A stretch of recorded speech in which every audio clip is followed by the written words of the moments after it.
பாக்கியவான்களாய் இருக்கிறவர்களே, கர்த்தர் உங்களை ஆசீர்வதிக்கும்படியாய், உங்களை பாக்கியவான்களாய் கர்த்தர் ஆசீர்வதிப்பதற்காய் இந்த நாளிலே உங்களோடு கூட பரிசுத்த ஆவியானவர் பேசுகிறவராய் இருக்கிறாரு.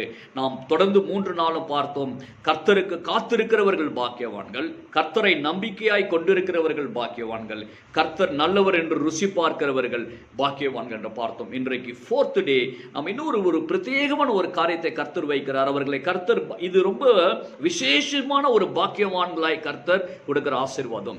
இங்க ஜேம்ஸ் சாப்டர் 1 verse 12, யாக்கோபின் நிருபம் 1ஆம் அதிகாரம் 12ஆம் வசனத்துல நாம் எப்படியா வாசிக்கிறோம், சோதனையை சகிக்கிற மனுஷன் பாக்கியவான், அவன் உத்தமன் என்று விளங்கின பின்பு கர்த்தர் தம்மிடத்தில் அன்பு கூறுகிறவர்களுக்கு வாக்குத்தத்தம் பண்ணின ஜீவ கிரீடத்தை அவர்கள் பெறுவார்கள். இது ஒரு வித்தியாசமான, மிகவும் ஒரு ஸ்பெஷலான ஒரு பாக்கியவான் என்கிற ஒரு ஆசீர்வாதம்.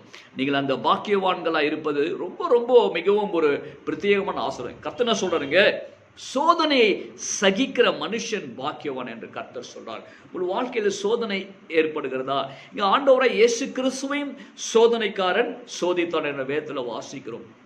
வாழ்க்கையிலே சோதனை ஏற்படுகிற பொழுது அந்த சோதனையை ஜெயிக்கிற பலனை கர்த்தர் கொடுக்கிறார். அது நம்ம எல்லாருக்கும் தெரிந்த ஒரு விஷயம். அது மாத்திரமல்ல, அவன் சோதனையை சகிக்கிற மனுஷன், அதை பொறுத்து கொள்கிற மனுஷன், அந்த சோதனையை போது கர்த்தரை தூசிக்காதபடிக்கு, அந்த சோதனையை போது நமக்கு சோதனை ஏற்படுத்துறவர்கள் நாம் தூஷிக்காதபடிக்கு கர்த்தருடைய சமூகத்தில் நாம் அமர்ந்து, கர்த்தர் நல்லவர் என்று சொல்லி, கர்த்தர் எனக்கு பலன் கொடுப்பார் என்று சொல்லி, அந்த சோதனை ஏற்படுகிற பொழுது நீங்கள் பின்மாற்றம் அடையாதபடி தேவனுடைய சமூகத்தில் நாம நிலைத்து நிற்கிற பொழுது கர்த்தர் சொல்கிறாரு, அவன் உத்தமன் என்று சொல்கிறாரு.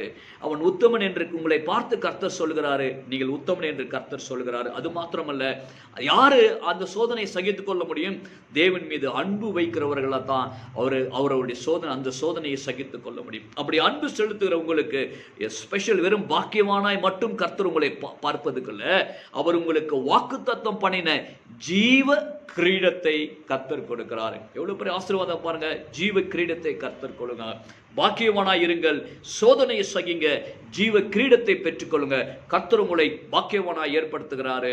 God bless you. God please share this. இது அநேகருக்கு இதை ஷேர் பண்ணுங்க, சப்ஸ்கிரைப் பண்ணுங்க, மற்றவங்களுக்கு அது ஆசீர்வாதமா இருக்கட்டும். வருகிற 19ஆம் தேதியிலிருந்து நம்முடைய ஃபாஸ்டிங் பிரேயர் ஆரம்பிக்கிறது. வந்து ஆசீர்வாதத்தை பெற்றுக்கொள்ளுங்க. God bless you my dear child. God bless you.